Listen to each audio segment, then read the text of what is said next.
মে মাসে popular life insurance company লিমিটেডের উদ্যোগে চাঁদপুর, শরীয়তপুর, সাতক্ষীরা, বরিশাল ও রাজধানী ধানমন্ডিতে পপুলার লাইফ ইন্স্যুরেন্সের বীমা দাবির চেক হস্তান্তর ও ব্যবসা উন্নয়ন সভা অনুষ্ঠিত হয়েছে।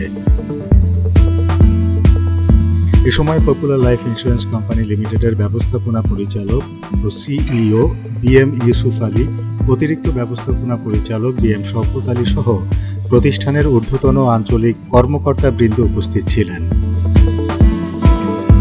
এসব অনুষ্ঠানে ব্যবসা বৃদ্ধির কৌশল, নতুন পলিসি ও গ্রাহক সম্পর্ক উন্নয়ন এবং আধুনিক প্রযুক্তি ব্যবহারের মাধ্যমে সেবার পরিসর বৃদ্ধির বিভিন্ন দিক নিয়ে আলোচনা হয়।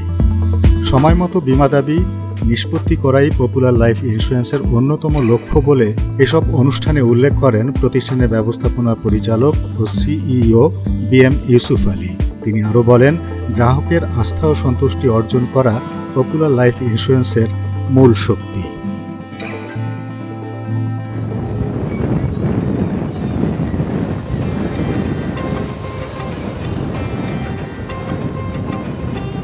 Kings news.